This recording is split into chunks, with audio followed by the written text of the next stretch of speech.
Olá, bem-vindo ao canal Caroline e a Busca pela Verdade.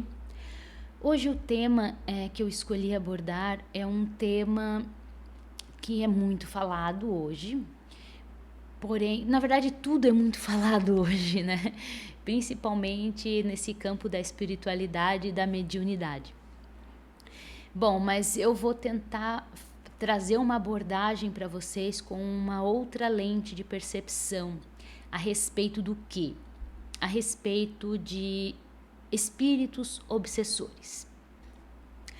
Hoje nós entendemos, né, o que é a obsessão.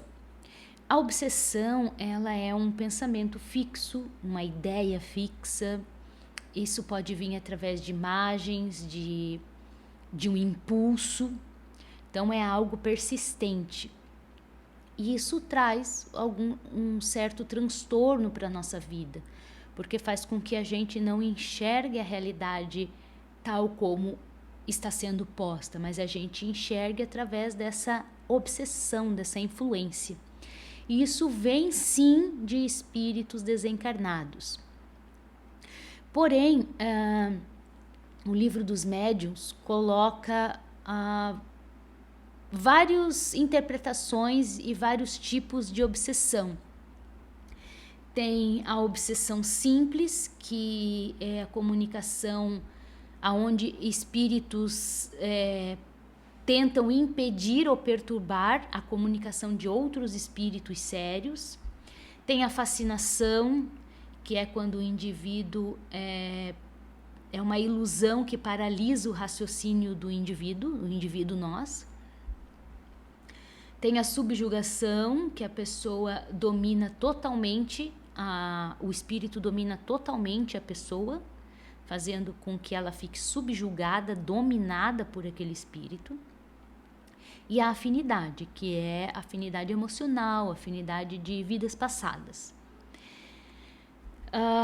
Dentro dessa subjugação tem a afinidade, que é de vidas passadas, tem a motivação, que é um motivo para o espírito e o encarnado se ligarem, como a vingança, o ódio. Tem a vulnerabilidade, quando o indivíduo está vulnerável, desequilibrado,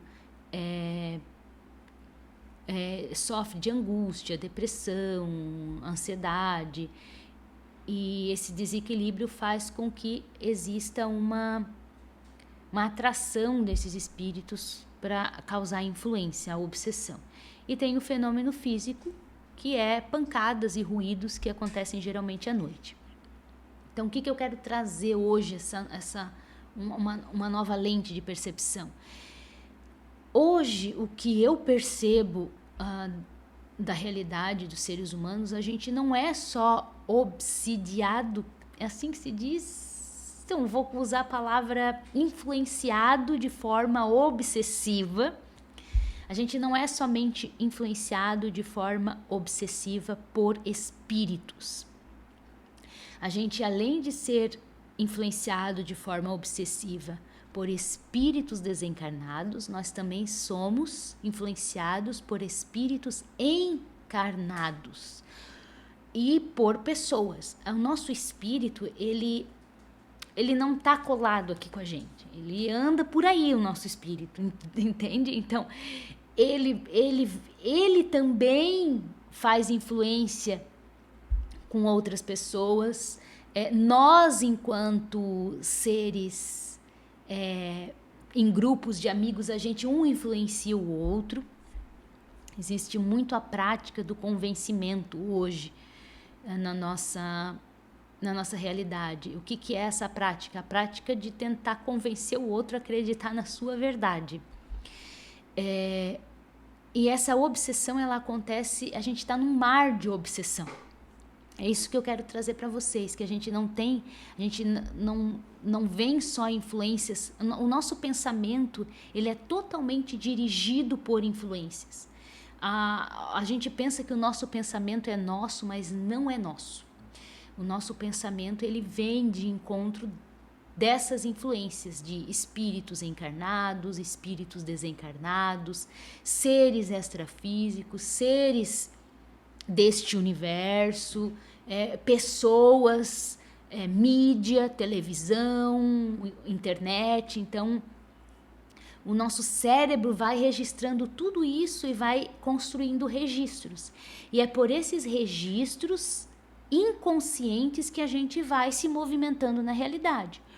Qual a abordagem que eu trago aqui, o convite que eu trago para vocês? É não se deixar ser manejado por essas influências, por essas obsessões, as quais acontecem de todos os tipos. Níveis terrestres, níveis extraterrestres, níveis extrafísicos.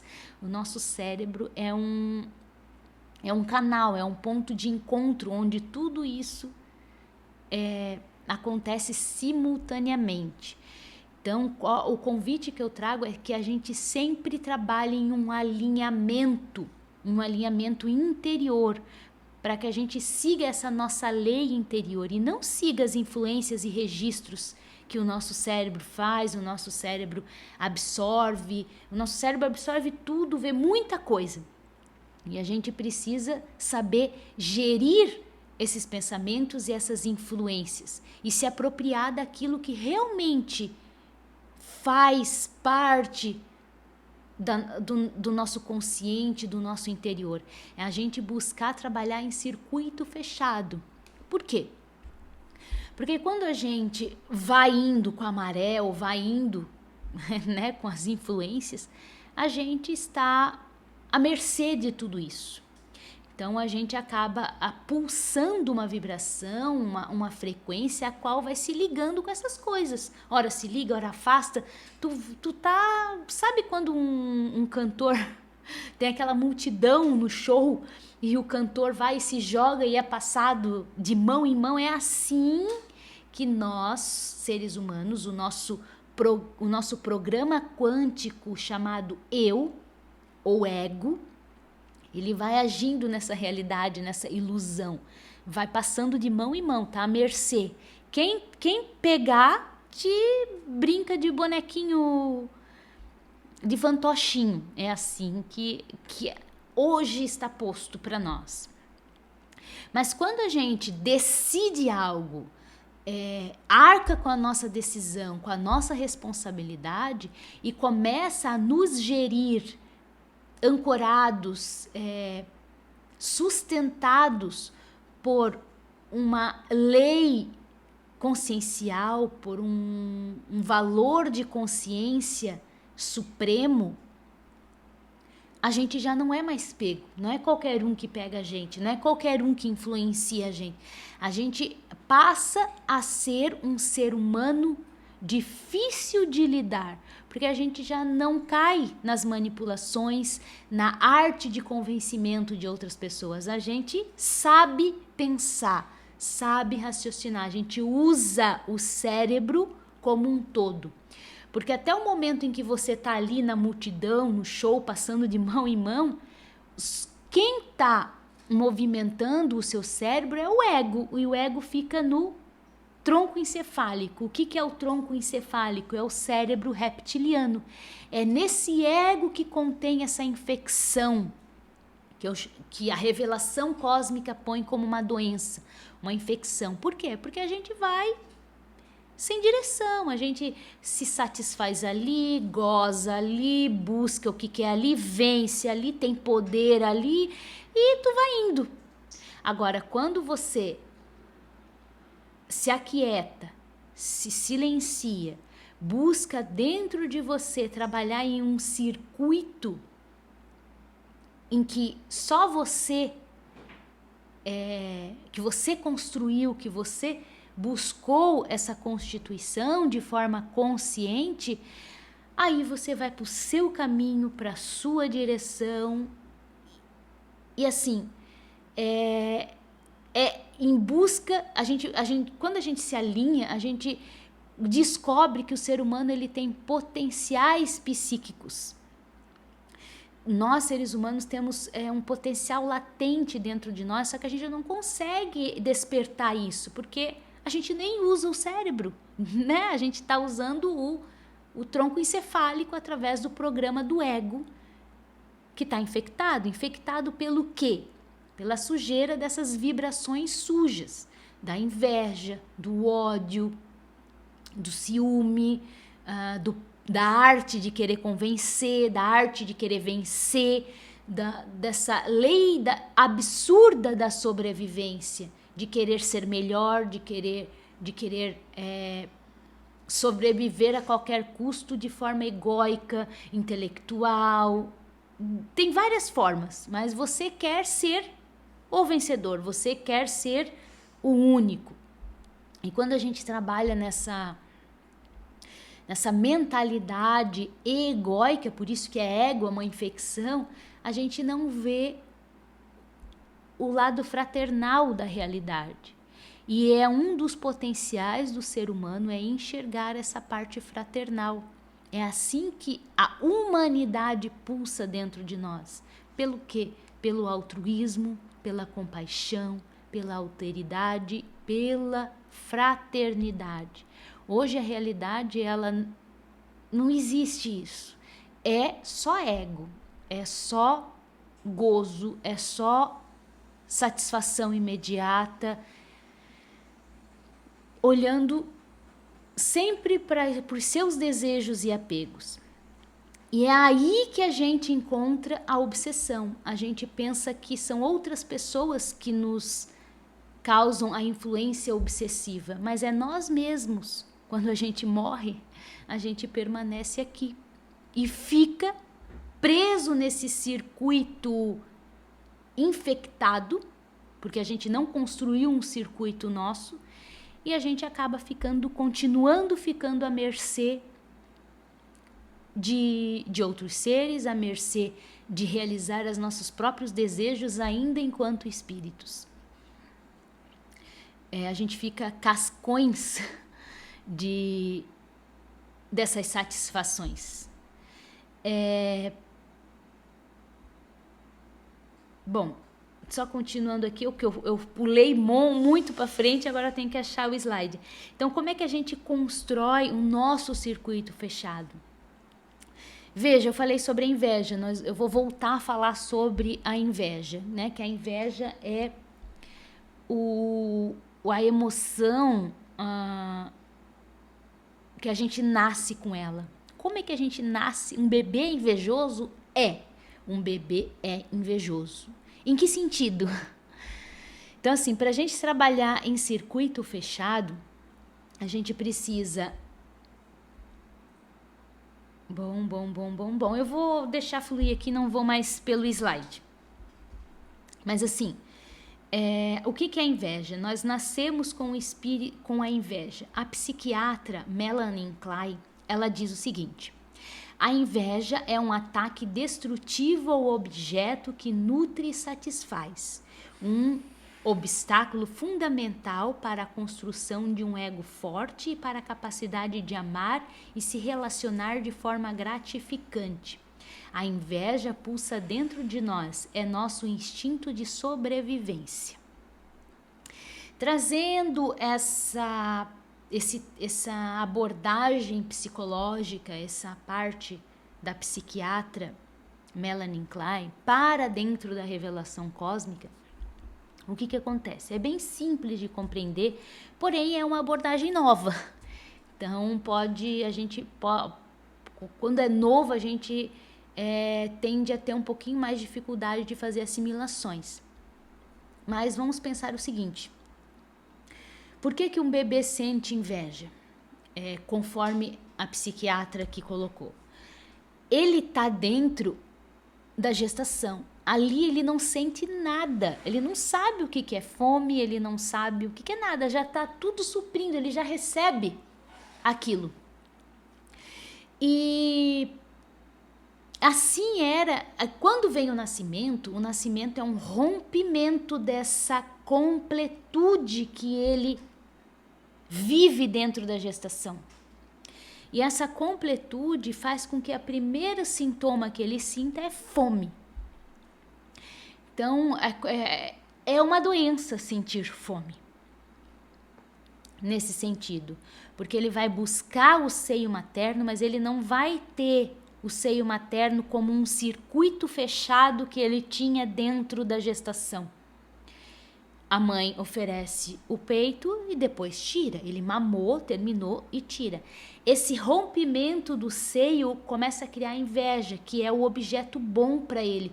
O que traz essa satisfação de você estar o tempo todo se completando. Que ele tinha na gestação, mas agora não tem mais, mas a hora ele consegue ter essa sensação através do seio materno. Então ali começa a despertar um ego infectado, um ego do qual ele vai ter inveja, ele vai ter ódio, vai ter essa dualidade, ora tem, ora não tem, ora quer, ora não quer. Ele vai começar a ter esse jogo. E esse jogo que acontece quando a gente nasce é o mesmo jogo que acontece enquanto a gente está agora adulto. Só que a gente representa o seio materno, o leite materno, de inúmeras outras formas. É o que aconteceu com o criador dessa realidade. Ele existia em um nível completo, em um nível que sustentava ele completamente, mas ocorreu um acidente, ocorreu uma intervenção ali que momento em que ele criou o universo, houve um rompimento e ele caiu nesse buraco negro que a gente está hoje. Hoje a gente vive num buraco negro. E a primeira sensação que ele sentiu foi essa falta. Por isso que nós todos hoje vivemos com uma falta, um vazio dentro da gente. E isso é representado desse rompimento com a fonte átma, que eu chamo de fonte átma, ou átmica. E ele passou a sentir fome, passou a sentir inveja, querendo esse objeto de novo, mas não tendo. Então, qual que é a função hoje do ser humano, que eu percebo conforme a revelação cósmica? É a gente criar um circuito fechado dentro de nós, porque nós temos essa conectividade, essa conexão com a fonte átmica. Como a gente tem essa conexão? Primeiro, a gente precisa dissolver o ego, curar essa infecção para que a gente... Claro, eu estou falando aqui num modo fácil e simples, mas não é assim. Hoje existe as literaturas mais antigas da face da Terra, até quando os seres humanos ainda não existiam, fala sobre essa busca interior, porque é dentro dessa busca interior que a gente vai construir esse circuito fechado para que a gente possa fazer o reparo na obra, conforme a abordagem da Cabala. Essa busca interior, essa busca desse circuito fechado interior, a teosofia aborda essa filosofia, essa doutrina. Hoje, aonde que nós vemos isso de uma forma bem da nossa linguagem? O mentalma aborda essa busca interior. Então, são linhas de uma filosofia, de uma doutrina, que já vem de uma já é antigo isso, né?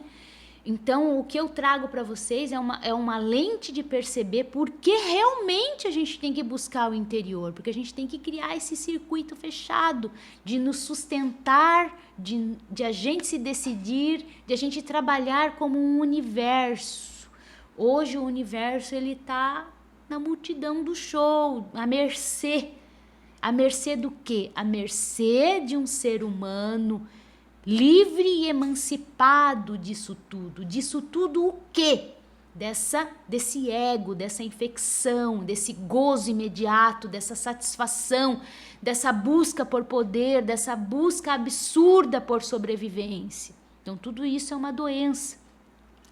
Sobrevivência é uma doença? É uma doença, porque veio lá da fonte rompida do Criador com a sua fonte de completude, o Atma. Hoje a gente vive isso dentro de nós.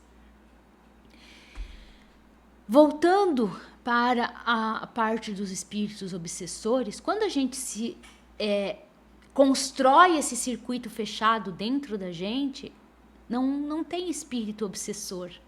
Não existe mais obsessão, a gente decide e escolhe. A gente vê tudo passar. no sentido das influências, dos pensamentos, das imagens. A gente se apropria porque às vezes é um deslize, às vezes tu volta a ficar no automático. É muito fácil a gente pegar a nossa mente e cair no ego e no inconsciente. Isso é porque essa criação e essa realidade puxa a gente para isso. Então a gente precisa estar o tempo todo, sabe, se puxando e se disciplinando para que a gente sempre se mantenha numa linha lúcida e consciente. É quando a gente sai de casa, quando a gente está num grupo, quando a gente vai para um lugar. Não, é sempre, principalmente quando a gente está em casa sozinho, que a gente precisa criar comandos para nossa mente estar o tempo todo lúcida. Quando a gente sai, quando a gente volta, quando a gente dorme, quando a gente acorda, o tempo todo lúcida. Isso é cansativo, mas é necessário. Depois, claro que isso acaba gerando um hábito, porque o nosso cérebro, ele trabalha com hábito. O nosso cérebro, ele é doente, ele trabalha num ego infectado. Então, ele vai buscar conforto, ele gosta de obsessões, ele gosta de vícios, ele gosta de hábitos. Então, o trabalho do existe o nosso eu real, que é quando a gente enxerga e vira consciente disso, a gente sai de um ego inconsciente infectado e a gente passa a ter o acesso a esse eu real, que é o eu humano. Então a gente passa a identificar o ego, identificar espíritos, identificar outras influências, identificar registros, que o nosso cérebro se movimenta através de registros. Então a gente vai gerindo o nosso dia. E a gente precisa construir ou escolher, definir o que a gente vai deixar o nosso cérebro viciado. A gente vai deixar o nosso cérebro viciado em olhar vídeos do Instagram ou em leitura. A gente vai deixar o nosso cérebro viciado em comer doce ou deixá-lo viciado em comer frutas e legumes, vamos assim dizer. E o nosso cérebro, ele faz o que a gente comanda. Se a gente determinar que agora o meu vício, a minha alimentação é esse tipo de comida, frutas, legumes, essas comidas saudáveis, o nosso cérebro, no começo, óbvio, vai existir uma resistência, mas ele vai aonde tu comanda. Então a gente precisa saber gerir o nosso cérebro com aquilo que é digno, com aquilo que é alinhado em valores supremos de consciência. Claro que a comida aqui é só um exemplo. E é isso. Eu gravei na Rádio Atlan essa mesma abordagem. Eu contei uma experiência pessoal. Então eu também vou contar aqui uma experiência pessoal para fazer um link de compreensão sobre os espíritos obsessores. Ou seja, o que eu estou trazendo tudo aqui? Que não existe só espíritos obsessores conforme o espiritismo coloca, mas a obsessão acontece de inúmeras fontes de informação, de influências, inclusive de nós para nós mesmos. A gente também constrói obsessões, fantasias e delírios dentro da gente, a qual esses registros que nós mesmos construímos também fazem a influência obsessiva dentro da gente. Bom, eu vou contar a minha experiência. É assim, quando era 1995 e eu tinha uma prima que convivia muito com a gente. Na época, ela era adolescente ou uma criança por volta de 7 anos. A gente convivia muito. Ela sempre estava na casa dos meus pais. E era uma menina encantadora, sempre sorrindo, sempre alegre. Aconteceu uma fatalidade. Aconteceu uma morte abrupta, um acidente uma tragédia. O carro queimou, ela não teve corpo para ser encontrado, ela foi reconhecida porque usava uma correntinha de ouro, então essa correntinha identificou ela. Então ela morreu carbonizada, isso foi em 1995. E nessa época eu já via espíritos, eu já nasci com isso, então eu sempre separei, dá pra ver que é como se fosse algo sobreposto à nossa realidade. Então eu comentava muito pouco com a minha mãe, eu não dava bola para isso, eu fui construindo uma vida e vivendo de forma normal. Só que eu via isso como se fosse uma coisa sobreposta, um paralelo. Eu nunca dei bola para isso. Não dou muita bola para essa coisa para essa coisa espiritual. Eu vejo e sigo a minha vida aqui na Terra. Então, eu passei a ver. Foi nessa idade de 6, 7 anos que começa a ficar mais nítido, né? E eu passei a minha adolescência inteira vendo um espírito nos cantinhos da casa, um espírito preto, sem forma. E em 2021 eu tive a resposta do que era isso, né? Então houve uma corrente de oração na minha casa e a minha mãe aceitou fazer essa corrente de oração. Você fazia um altar para sua crença, que tinha crença, se eu não me engano, era o Arcanjo Miguel.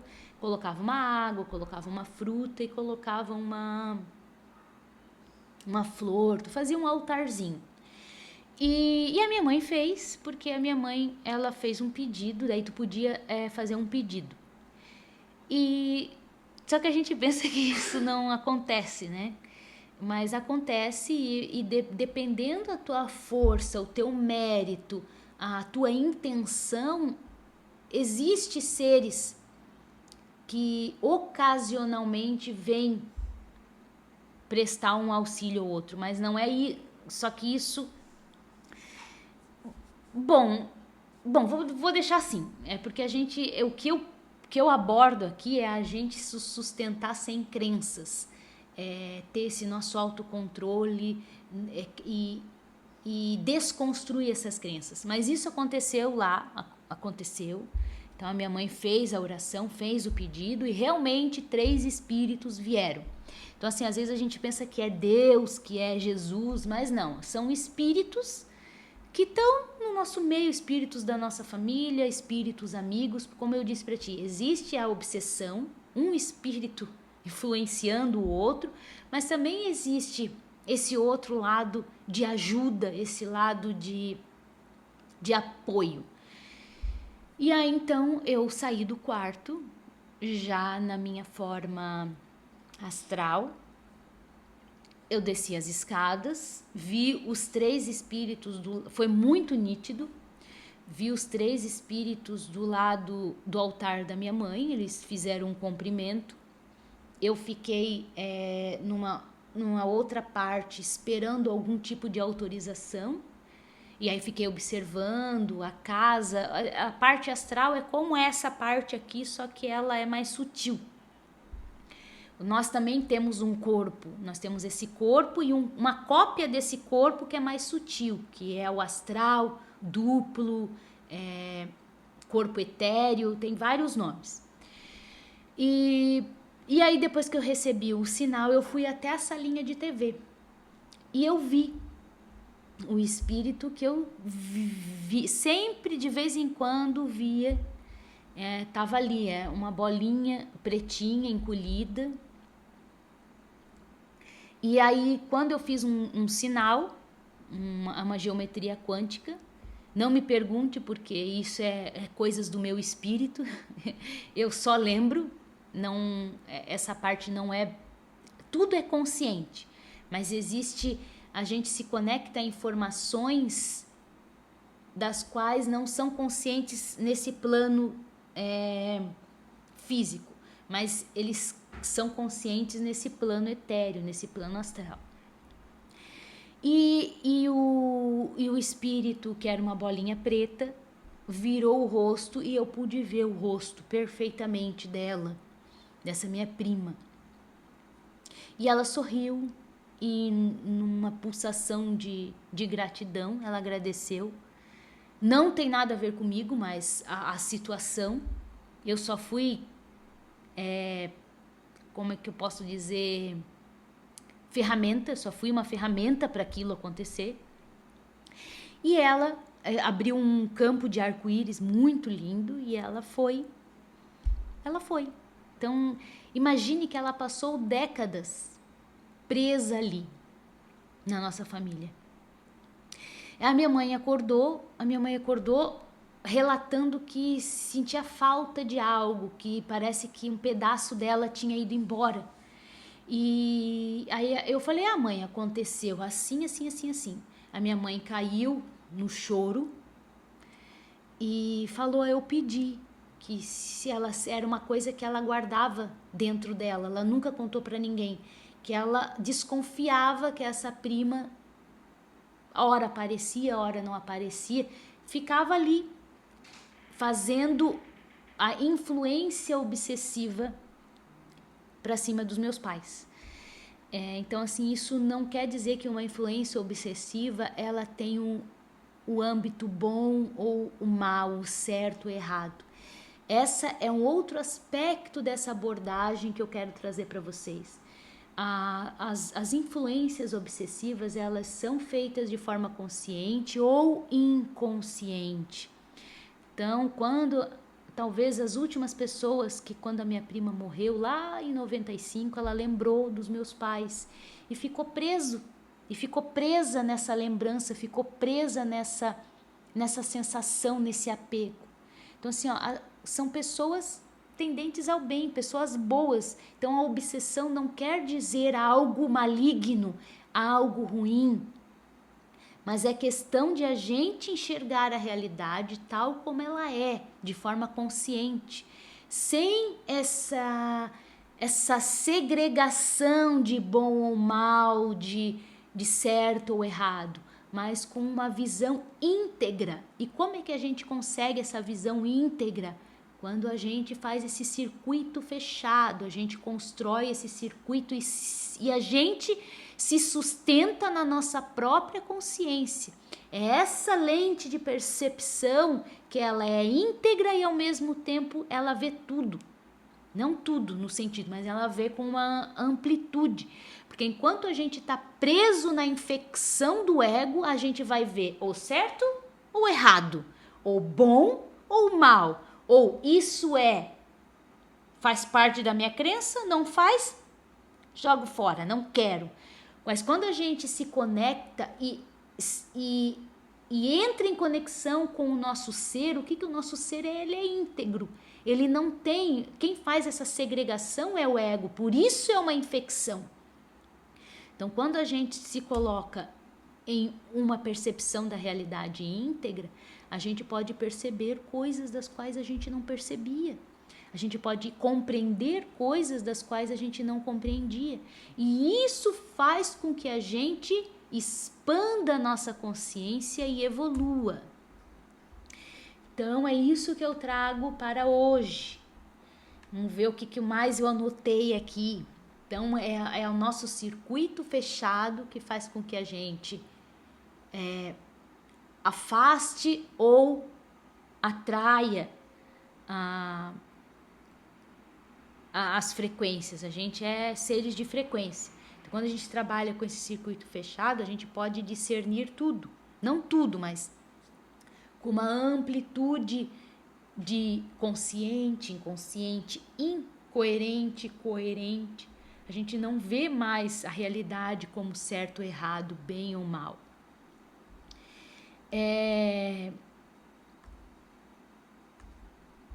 Então, que poderá ser... Então, assim, essa obsessão poderá ser nós mesmos quando a gente morrer, entende? E a gente fica preso nesse nível terrestre e não se conecta com a nossa integridade, com a nossa fonte. E tudo isso porque a gente trabalha em um circuito em que a gente precisa se emancipar e se libertar. Se emancipar e libertar é a mesma coisa, mas é que a gente precisa se emancipar e ficar limpos dessa inveja primordial, desse ódio que circula por nós. Hoje a nossa humanidade está afundada em ódio, inveja, em busca por poder, que é a sobrevivência absurda, a lei absurda da sobrevivência. O nosso cérebro lida com hábitos, então a gente precisa escolher quais hábitos a gente quer. A gente vai ser ferrenho naquela crença, isso cria um hábito. A gente precisa criar hábitos para coisas que nos trazem consciência, que nos trazem a visão ampla da realidade. Quando a gente começa a enxergar a realidade tal como ela é, a gente passa a fazer um movimento de nos olhar para dentro. E isso é preciso para que a gente possa enxergar maneiras lúcidas de compreensão da realidade. É um direito do ser humano ver a realidade sem os véus da ilusão. Porque toda essa parte do ego, ela é que essa parte infectada do ego é que vê a ilusão. Quando a gente, como dizem, né, existe a renúncia do ego, a gente passa a perceber a realidade de outra forma, com uma visão íntegra. E isso tudo, vendo a realidade com essa lucidez, é que podemos fazer o despertar do nosso potencial humano e precisamos urgente discernir o erro e perceber a verdade. Então, obrigado por estar conectado comigo, por me acompanhar até aqui, o final do vídeo, e um abraço no coração.